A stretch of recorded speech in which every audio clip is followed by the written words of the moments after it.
May 1944. The sky above northern France is a pale, washed-out blue, the kind that hides nothing. Below it, a German convoy grinds along a narrow country road, engines droning, canvas tops trembling in the spring wind. A single flak wagon rides near the rear, its crews scanning the horizon, unaware that the real threat is not coming from where doctrine says it should. 10,000 feet above them, a P-51 Mustang rolls inverted. Lieutenant Robert Strobel feels the world flip. His cockpit tilts sharply, sunlight flashing across the canopy as the nose drops through the horizon. A 60-degree dive, condemned, mocked, suicidal, begins to build beneath him. The airframe vibrates as gravity drags the Mustang downward, the wind screaming past the fuselage in a rising metallic howl. Airspeed jumps. The control column stiffens. The ground swells upward like a rising tide. Below, trucks grow from dots into shapes, then into targets aligned perfectly in the gun sight. Every second accelerates the risk. Every foot of altitude surrendered narrows the chance of survival. But Strobel isn't pulling up. He's steadying. Because the story of how he reached this moment begins long before this dive, and with a problem no one else had solved. In the spring of 1944, northern France functioned as the circulatory system of the German war machine. Every division scheduled to resist the coming Allied invasion depended on a constant stream of fuel, ammunition, and replacement parts flowing through a fragile network of roads and rail lines. Convoys moved day and night, Opels, Horch command cars, troop carriers, fuel trucks, threading through hedge-lined lanes that funnel traffic into predictable routes. Destroying those routes meant weakening entire German formations before they ever faced Allied troops. 8th and 9th Air Forces understood this perfectly. Fighter-bomber units were tasked with strangling German logistics ahead of the Normandy landings, but their methods were far from ideal. Standard doctrine dictated shallow attacks, 10 to 20 degrees, high speed, minimal exposure, 50 caliber fire and climb away before flak batteries could respond. It was safe, efficient, and familiar, but it also wasn't working. Gun camera footage revealed the uncomfortable truth. Bullets skimmed through thin side panels, tore canvas covers, punched holes in fenders, but rarely destroyed engines or fuel tanks. Trucks often kept moving. Convoys absorbed damage without halting. At briefings, commanders emphasized volume. More sorties, more ammunition, more passes. The expectation was that sheer output would compensate for imprecision. German officers knew this pattern too well. They spaced vehicles, hardened discipline, and positioned flat guns every few trucks. Their defenses were built around predictable American approaches that rarely changed.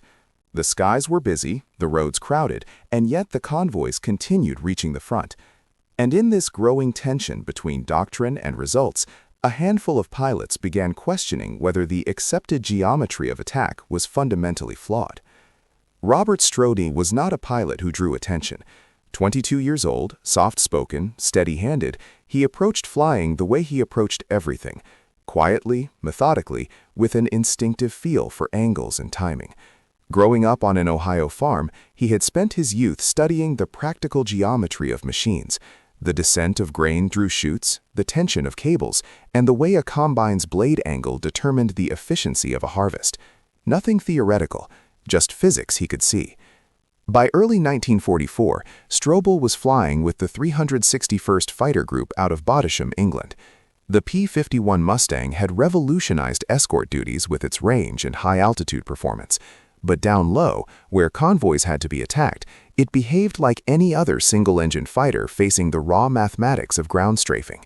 Too fast for long aim, too shallow for decisive penetration, too exposed to German guns when flown predictably. Pilots returned from missions frustrated. They had ammunition expended for minimal effect. They watched German columns patch their wounded vehicles and move on, and they understood the stakes. Every truck that reached the front prolonged the eventual fight in Normandy. Debrief rooms filled with gun camera film showing similar failures. Tracers streaking horizontally, impact skipping across hoods, occasional fires, but rarely enough to stop an entire convoy. Some men blamed the terrain. Others blamed doctrine. Most blamed the impossibility of holding a stable firing solution at shallow angles while traveling over 300 miles per hour. Strobel watched the same footage, but he saw something different.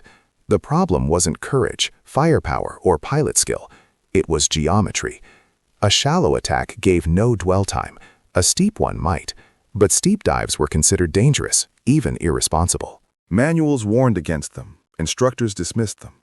Yet Strobel kept running the numbers in his head, and they kept leading to the same conclusion.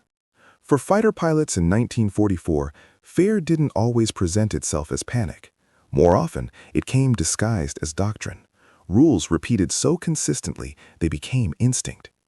One of those rules was simple: never exceed a 45-degree dive angle in a single-engine fighter. Instructors drilled it. Flight surgeons warned about blackout risk. Veterans repeated stories of pilots who pressed too hard, lost the horizon, and impacted the ground before they even realized they were falling. So the resistance to steep dives wasn't personal cowardice, it was institutional memory. Young pilots internalized that memory until it felt like common sense. When someone like Strobel questioned it, the pushback was immediate. Not because others lacked nerve, but because violating the rule felt like stepping outside the protective shell that kept pilots alive. Tradition wasn't just practice, it was survival. And yet, survival sometimes demands unlearning the very habits meant to preserve it. The P-51 Mustang was a masterpiece of wartime engineering: laminar flue wings, a liquid-cooled Merlin engine, excellent high-altitude performance. But pilots knew its limitations. Its structure wasn't rated like a Stuka or Dauntless. Its cooling system was vulnerable. At high speeds, the control surfaces stiffened, and pull-out forces could climb beyond safe human tolerance. A 60-degree dive at combat power meant the potential for over-G stress, wing deformation, or elevator lock.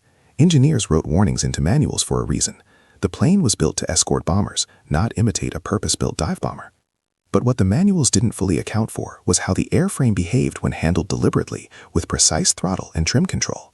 Not invulnerable, not safe, but possible within a narrow, unforgiving envelope. German convoy doctrine evolved through years of attrition. Trucks traveled with discipline, spaced across predictable intervals. Flak wagons, often quad 20mm mounts, were positioned so they could target shallow strafing aircraft long before the shooters came within range. Their crews were well-trained, experienced, and deadly. What they expected every time was a horizontal threat: Mustangs and Thunderbolts streaking in low, vulnerable during egress. What they did not expect was a near-vertical attacker. Their guns simply couldn't track that axis of approach. At its core, ground attack is a math problem. A pilot must control closure rate, aim point, bullet trajectory, and recovery altitude, all while the target moves beneath him. In a shallow 10-20-degree attack, the fighter's horizontal speed works against precision. The sight picture changes rapidly, deflection angles shift every second, and bullet travel nearly parallel to the ground, striking thin surfaces but rarely penetrating deep. A steep dive flips that geometry. A 60-degree descent points the fighter almost directly at the target's engine block. Relative motion drops dramatically, turning a moving truck into a nearly stationary object in the gun sight. Gravity adds stability rather than chaos. The bullet stream falls vertically into the most vulnerable areas: fuel, coolant, ammunition cargo. The risk is obvious. The advantage is absolute. Strobel didn't invent steep attack logic. He simply realized that no one had applied it to fighter strafing, and that the math didn't lie. Fighter groups developed their own unwritten culture. Some pilots pushed recklessly, others played conservatively, and squadron leaders tried to keep everyone alive long enough to learn from mistakes. Against this backdrop, Strobel's idea was viewed with suspicion. A pilot who dove too steeply could kill himself before enemy fire ever touched him. Commanders knew how quickly one innovative attempt could incur others to attempt maneuvers far beyond their skill. So the response to Strobel wasn't mockery alone, it was protectiveness mixed with fear of precedent. A single loss from an experimental tactic could ripple through morale, flight assignments, and mission planning. In war, innovation walks a narrow line, useful only if it works, dangerous if misunderstood. Strobel knew this, but he also knew the cost of doing nothing. Dawn over France breaks in thin, metallic light, flat, cold, and indifferent. Below Strobel's flight stretches a patchwork of roads and hedgerows still wet from night rain. The mission is simple on paper: sweep for enemy transport columns retreating from the front. In reality, it's a knife fight against visibility, speed, and time. Strobel flies lead. His wingman sits off his right, expecting a standard low-angle run like every other mission. The squadron chatter is calm, clipped. Engines drone. No one knows today will rewrite the group's attack doctrine. Then the call comes. A German vehicle column, half-dozen trucks, moving north at a steady pace. They're lightly defended. A perfect target. The others line up for traditional 15-20-degree passes. Predictable. Safe. They'll strafe parallel to the road, pull up, and rejoin. It will work, but it won't annihilate the target. Strobel banks away, hard. The wingman's confused voice crackles on the radio. Lead? But Strobel isn't breaking off. He's climbing, gaining altitude, creating the vertical space he needs. At 4,000 feet, he rolls inverted. The world flips into a geometry lesson. Horizon above, Earth below. Trucks tiny, but centered in the gun sight. He pauses for a fraction of a heartbeat, one that every pilot later describes as suicidal calm. Then he commits. A 60-degree dive. Airframe screaming, wind clawing at the canopy. The truck convoy growing from toy-sized shapes into detailed metal bodies. Strobel's P-47 plunges like a thrown spear, gravity turning it into a stable firing platform instead of a wobbling one. In that moment he knows, if he miscalculates recovery altitude by even a second, he dies. But the sight picture is perfect. The tactic is working. The shot that shouldn't have been possible. The trucks now fill Strobel's windscreen, bouncing, jostling, each one a clear, steady target instead of a smeared blur. The 60-degree dive locks the fuselage into a rigid, almost surgical line. No drift, no hunting for aim. This is what he had theorized for months, but never tested this low, this fast, this real. At 1,500 feet, he squeezes the trigger. 50 caliber Brownings roar awake, stitching the head of the convoy with incandescent fury. The lead truck erupts instantly, hood flipping, cab disintegrating in white-hot sparks. Shrapnel and splintered timber punch outward in a cone. The second truck tries to brake, slewing sideways just as Strobel walks the tracers through it. Its fuel tank goes up in a geyser of flame. But Strobel isn't climbing out. Not yet. Because the dive's stability gives him one thing no other tactic ever had. Time on target. A full second. 2. Nearly 3 before pullout. An eternity in a strafing run. More trucks are hit. Canvas ignites, wheels shear away, men leap from tailgates in panic. By the time Strobel hauls the P-47 out of its descent, the entire center of the convoy is burning, smoke curling upward like a rising black wall. His wingman watches in stunned silence. So does the rest of the squadron. What they see isn't bravery or recklessness. It's physics weaponized. A steep dive that created accuracy the manuals never promised, at a range they never considered. When Strobel climbs back to join formation, no one says a word. They're watching the rising plume of smoke behind him, and they know they just witnessed the birth of a tactic that will redefine ground attack flying. The squadron reacts, shock, confusion, and a new question.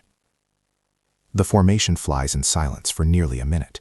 Not the normal radio silence of discipline, but the stunned, heavy quiet of men trying to process what they just witnessed. Strobel's P-47 settles back into its slot as if nothing unusual has happened. His engine hums steadily, wings level, the aircraft looking perfectly ordinary despite what it just accomplished. But behind him, in every cockpit, the same question hangs like a weight. How did he do that without dying? Finally, the radio clicks. Strobel's wingman, voice thin and shaky, breaks the spell. Strobel answers calmly, as though reading a grocery list. 60. The number hits the squadron like a physical blow. That angle isn't just outside the manual, it violates it. Every pilot has been told that anything steeper than 40 risks losing control, compressibility, structural stress, or simply running out of sky on pullout. But the evidence is behind them, a line of burning trucks and a gash of black smoke clawing up into the morning. Back at base, crew chiefs notice immediately. Strobel's guns are scorched. His wing roots are warm to the touch from sustained fire. The armorers shake their heads in disbelief, pulling belts of ammunition almost completely spent, far more rounds than a normal strafing pass would ever allow. His squadron commander doesn't congratulate him.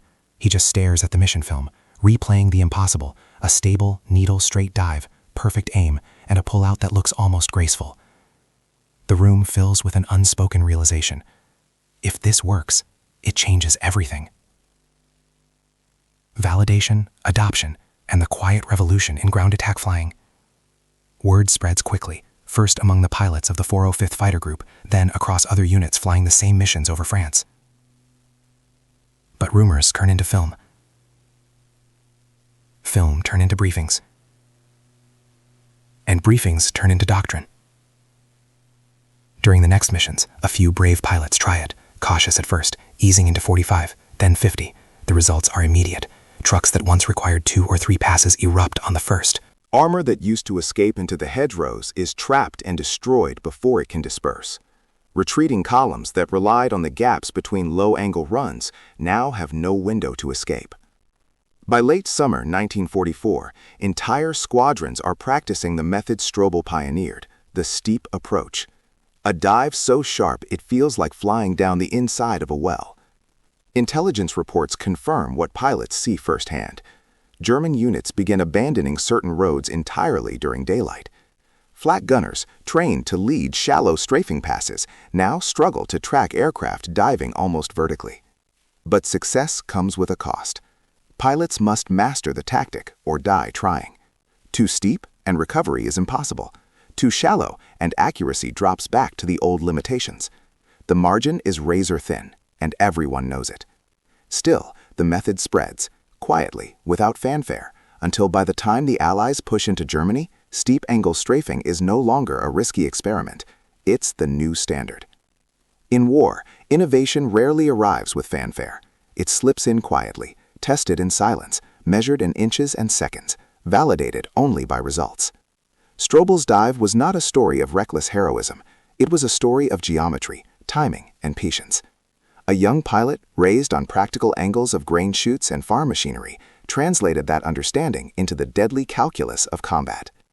The mathematics of attack, closure rate, dwell time, trajectory, became a weapon.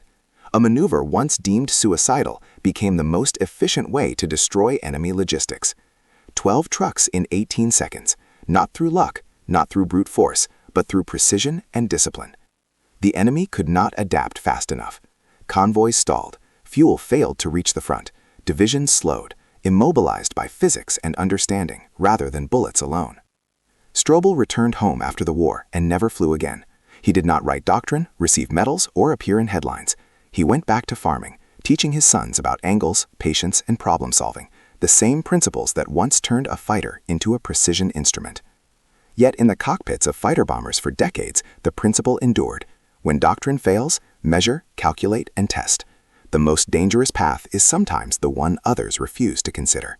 And for a few crucial months in 1944, one Mustang and one pilot rewrote the rules of ground attack over occupied Europe, one controlled 60-degree dive at a time.